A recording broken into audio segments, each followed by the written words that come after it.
सभी छोटे बड़े श्रोताओं को सुनीता भटनागर का प्यार भरा नमस्कार।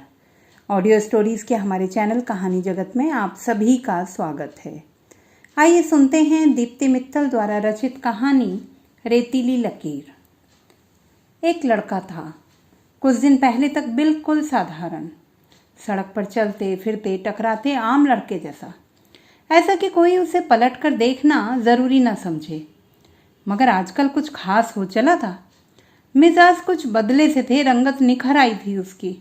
लब हर वक्त कुछ गुनगुनाते रहते और मन तो किसी बेकरार भंवरे की तरह इधर उधर डोलता फिरता। लड़के की यह तस्वीर कुछ ज़्यादा पुरानी नहीं थी। जब से एक परी सी लड़की ने उसके दिल में घर किया था, बस तभी से ये बदलाव आए थे। सच, जीवन में कितना कुछ बदल कर रख देती है किसी की मुस्कुराती, लजाती, प्यार भरी भोली नज़र। लड़का रोज सुबह 8 बजे की चार्टेड बस पकड़कर ऑफिस जाता था। उस दिन वह उसे पहली बार बस स्टॉप पर दिखी थी। गुलाबी चूड़ीदार में उसका दूध सा धुला रंग गुलाबी हो चला था। लंबे खुले बालों से झांकते बड़े बड़े झुमके बार बार हिलकर उसकी सुराहीदार गर्दन चूम रहे थे। कमर किसी पतली लचकदार शाख सी बल खा रही थी। बड़ी बड़ी झील सी गहरी आंखें बेसब्री से बस का इंतजार कर रही थी। कुल मिलाकर वह बला की खूबसूरत, बेहद मासूम, छुई मुई अनछुई सी लड़की थी, जिससे लड़के की नज़रें चाहकर भी नहीं हट पा रही थी। उसके दिल में टीस सी उठी, काश ये इंतज़ार उसके लिए होता। मन में अनेक सवाल कुलबुलाने लगे। कौन है, कहाँ से आई है, कहाँ जा रही है, सिंगल है या इतने में बस आ गई। सवारियाँ बैठने लगी। उस दिन भाग्य जैसे लड़के के साथ चल रहा था। वह परी सी लड़की उसी के बगल में आकर बैठ गई। इसके बाद तो बस तौबा। कयामत के वे 40 मिनट लड़के पर कैसे गुजरे यह तो उसका दिल ही जानता था। लड़की का दुपट्टा उसको छू रहा था, कभी कभी बाह भी टकरा जाती। बाहर सब कुछ कितना सामान्य, कितना शांत, मगर उसके भीतर पुरजोर तूफान चल रहा था। लड़के के शरीर का तापमान बढ़ रहा था, हलक सूख रहा था, सांसें रफ्तार पकड़ रही थी। लड़का हैरान था, ये आज उसे क्या हो रहा है। वह पहली बार तो किसी लड़की के पास नहीं बैठा है। ऑफिस में अपनी महिला सहकर्मियों से उसकी अच्छी दोस्ती है। उनके साथ उठना बैठना, हंसना बोलना चलता ही रहता है, मगर आज कुछ तो अलग है, कुछ तो बदल रहा है उसके भीतर। और यह बदलाव जो उस दिन शुरू हुआ था, आज तक बदस्तूर जारी था। लड़की रोज़ एक निश्चित समय पर बस स्टॉप पहुंचती। लड़के के तैयार होने का उपक्रम भी बदलने लगा था। जब तक आईना परफेक्ट लुक का संकेत न देता, लड़का वहां से हटता नहीं था। लड़का बस की कतार में लड़की के पीछे खड़े होने की और बस में साथ बैठने की हर संभव कोशिश करता, और यदि वह सफल हो जाता तो फिर वही कयामत के 40 मिनट। वे उसके जीवन के सबसे बेहतरीन पल हुआ करते थे। रोज की मुलाकातों के चलते उनमें हाय हेलो और संक्षिप्त सी मुस्कान का आदान प्रदान होने लगा। लड़के को तो इतने में ही दोनों जहान का सुख मिलने लगा था। वह अपनी अनसुलझी भावनात्मक गुत्थी का हल इंटरनेट पर, प्रेम कहानियों में, दर्शन के आलेखों में तलाशने लगा, और अंततः उसने पाया कि उसे प्यार हो गया है।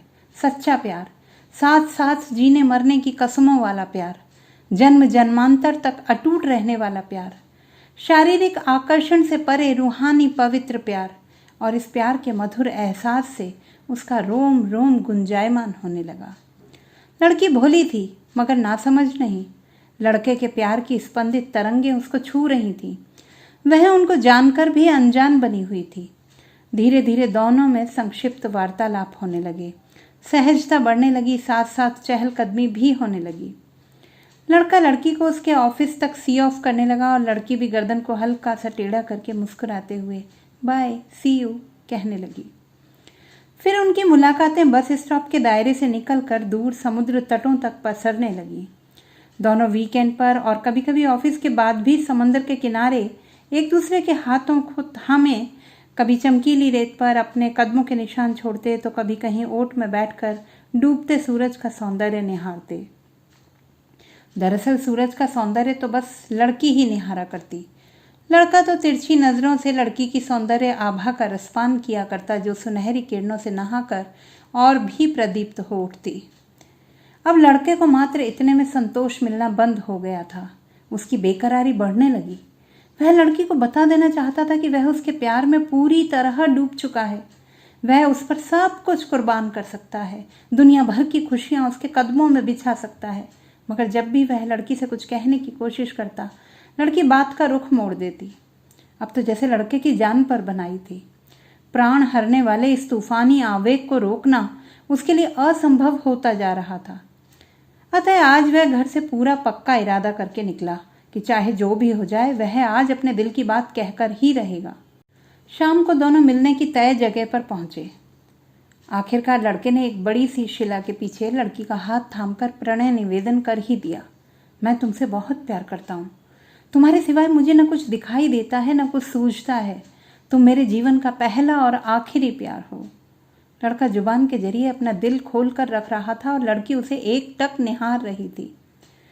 प्रणय निवेदन अभी संपन्न भी नहीं हुआ था कि लड़की खिलखिलाकर हंस पड़ी। उसकी हंसी से प्रणय निवेदन के बचे हुए शब्द भी कहीं दूर ठिठक कर खड़े हो गए। लड़का सकपका गया। वह हंसी उसकी समझ से परे थी। वह सोच में पड़ गया, क्या उसने कुछ गलत कह दिया या सही बात को गलत तरीके से कह दिया। वह अभी सोच ही रहा था कि लड़की अपना हाथ छुड़ाते हुए बोली, प्यार? क्या तुम्हें पूरा यकीन है कि तुम मुझसे प्यार करते हो? हाँ बिल्कुल, 200%, लड़के ने पूरी दृढ़ता से कहा। पर तुम मुझे जानते ही कितना हो।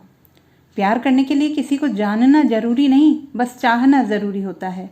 मुझे तुमसे उसी दिन प्यार हो गया था जब मैंने पहली बार तुम्हें बस स्टॉप पर देखा था। ओह, लव एट फर्स्ट साइट? मगर ऐसा तो सिर्फ किस्से कहानियों में होता है, हकीकत में नहीं, लड़की थोड़ी लापरवाही से बोली। मगर मेरे जीवन में तो हकीकत में हुआ है। जिसे तुम प्यार कह रहे हो सकता है वह फिजिकल अट्रैक्शन मात्र हो, जो हो जाता है अक्सर दो विपरीत ध्रुवों में। लड़के को लगा जैसे उसके प्यार को गाली दे दी गई हो। उसके सच्चे पवित्र दिव्य प्रेम को शारीरिक आकर्षण जैसी निम्न श्रेणी में रखा जाए, वह भी उस लड़की के द्वारा जिसे वह दिलो जान से चाहता है। यह बर्दाश्त से बाहर था। वह आवेशित हो गया और बेहद भावुक भी। मेरे प्यार को यूं गाली मत दो। मेरा प्यार सच्चा है। जितनी गहराई से इसे मैंने महसूस किया है, तुम करती तो पता चलता। लड़के की दलीलें लड़की पर बेअसर थीं।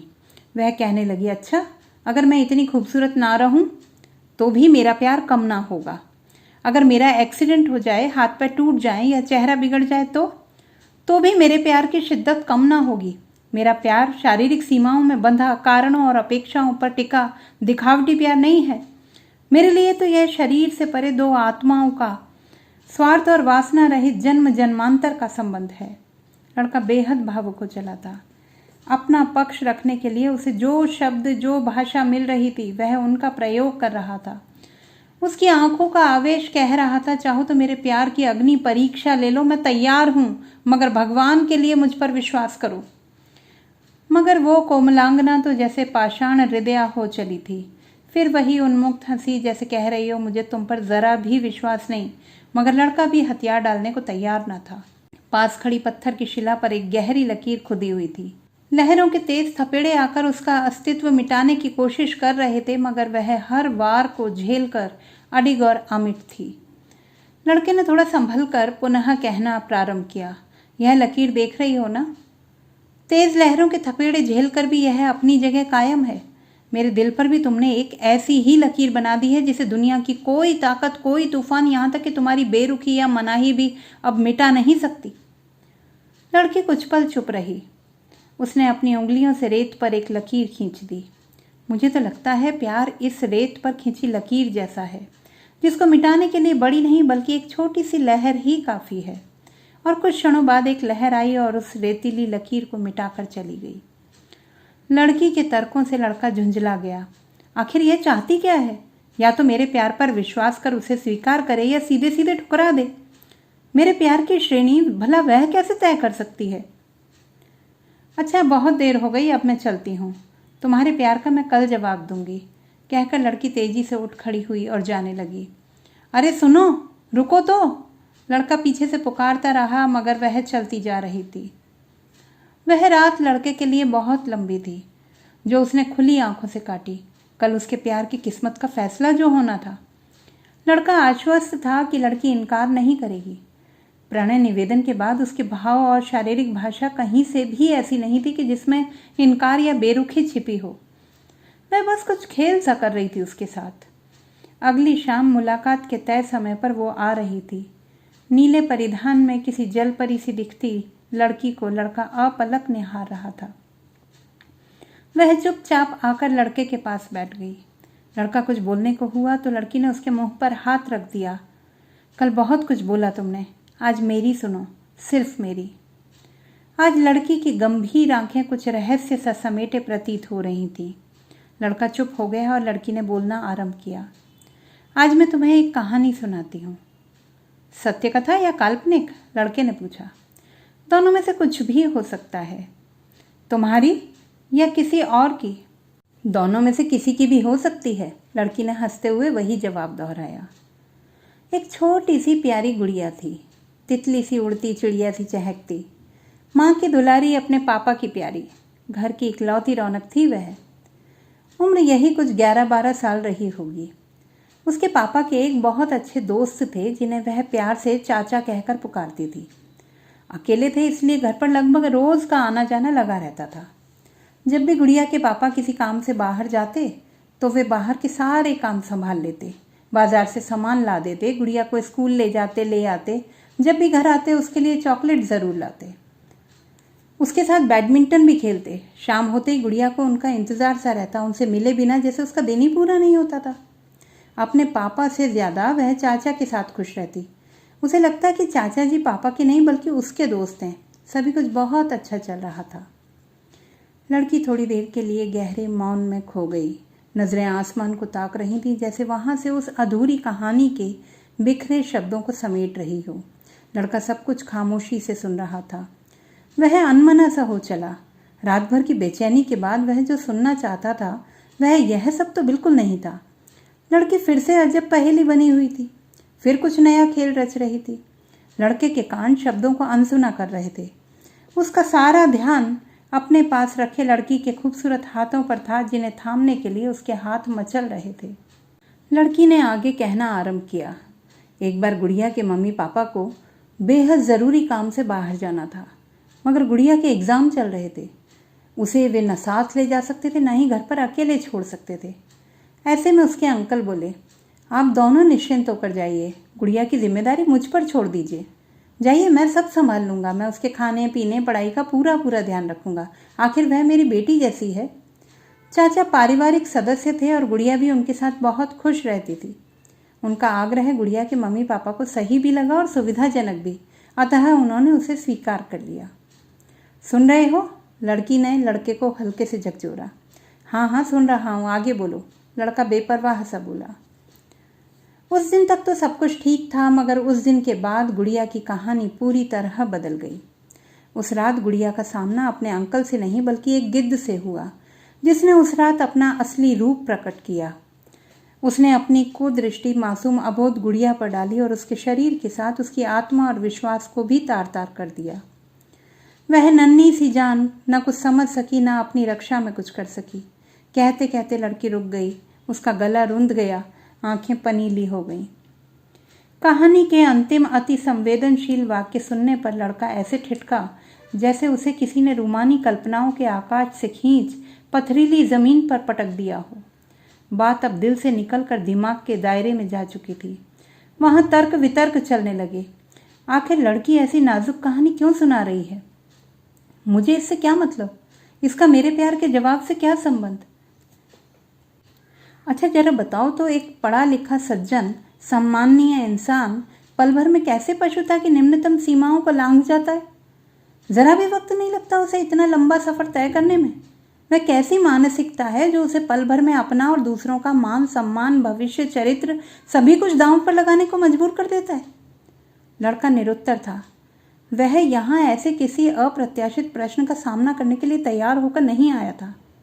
अच्छा चलो इतना ही बता दो कि कैसे एक माता पिता अपनी जान से प्यारी संतान की सुरक्षा को लेकर इतनी लापरवाही कर जाते? कैसे वे किसी पर इतना अंधविश्वास कर लेते हैं? वे क्यों नहीं समझते कि उनकी एक जरा सी लापरवाही उनकी संतान को कितनी भारी पड़ सकती है? लड़का अभी भी चुप था। उसे कुछ समझ नहीं आ रहा था कि कैसी प्रतिक्रिया दे। उसका तेज दौड़ रहा दिमाग लड़की और उस कहानी के संबंध को खोजने की कोशिश कर रहा था। लड़की की आंखों में दर्द के डोरे तैर आए, जिन्हें देखकर लड़का सिहर गया। उसे अपने दिल के भीतर से कुछ चटकने की आवाज़ आई। कहीं ये कहानी लड़की की अपनी तो नहीं? कहीं वही तो गुड़िया नहीं? मेरे सपनों पर छाई रहने वाली अनछुई छुई मुई यौन उत्पीड़न का शिकार गुड़िया भी तो हो सकती है। आखिर वह जानता है कितना है उसके बारे में? लड़का अपनी सोच में बुरी तरह उलझ गया था। दिलो दिमाग पर छाया रहने वाला प्यार का खुमार गायब हो चुका था। लड़की उसकी हालत समझ गई और दर्द भरी गीली हंसी हंसते हुए बोली, पूछोगे नहीं आगे क्या हुआ? लड़के के होंठ सिल चुके थे, आगे सुनने की शक्ति नहीं बची थी उसमें। गुड़िया का क्या हुआ? उसने दबे स्वर में पूछा। गुड़िया आज तक विश्वास शब्द के मायने खोज रही है। क्या वह गुड़िया तुम? लड़के का स्वर डरा हुआ था। लड़की एक बार फिर खिलखिलाकर हंस पड़ी। हो भी सकती हूँ और नहीं भी, तुम्हें क्या फर्क पड़ता है? लड़के की आंखों में प्रश्न चिन्ह तैर आया, जिसका जवाब वह लड़के के चेहरे पर तलाशने लगी, मगर लड़का अभी भी चुप था। दोनों के बीच कुछ देर तक गहरी खामोशी पसर गई। आज कुछ नहीं कहोगे अपनी शारीरिक सीमाओं से परे सच्चे रूहानी प्यार की सफाई में? लड़की ने पूछा। लड़का अभी भी चुप था। आज वापस से बहुत कुछ बदल रहा था उसके भीतर। जिंदगी का चक्का तेजी से पीछे की ओर घूमकर उसे एक बहुत बड़े भ्रम से बाहर ले जा रहा था। उसकी खामोशी ही लड़की का जवाब थी। अच्छा, अब मैं चलती हूँ। लड़की जाने को उठ खड़ी हुई। लड़का अभी भी कहीं गुम था।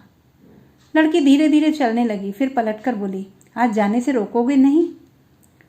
लड़के की खामोशी ज्यों की त्यों बनी रही। लड़की हल्की सी मुस्कुराई और अलविदा कहकर वहां से चली गई। लड़का जाती हुई लड़की को देख रहा था। न जाने क्यों आज उसे वह लड़की सिर्फ उसी के लिए जमीन पर उतरी परी नहीं लग रही थी। उसे लगा जैसे कोई खंडित प्रतिमा चली जा रही हो। तभी उसकी नज़र शिला पर खुदी गहरी लकीर पर पड़ी। लड़के को लगा जैसे वह गहरी लकीर धीरे धीरे रेंग कर रेत पर पसर गई हो। एक लहर आई और उसे बहा कर ले गई। लकीर वहां नहीं थी, बस कुछ निशान से बाकी रह गए थे, जो शायद अगली लहर के साथ मिटने वाले थे। वह उनकी अंतिम मुलाकात थी। उसके बाद लड़की न जाने कहाँ चली गई और वह लड़का वापस किताबों में, इंटरनेट पर शारीरिक आकर्षण और सच्चे प्यार के बीच का फर्क तलाशने लगा। दोस्तों, यह थी हमारी आज की कहानी। आपको कैसी लगी कमेंट बॉक्स में लिखना ना भूलें। चैनल को सब्सक्राइब करें, लाइक करें एवं मित्रों के साथ शेयर करें।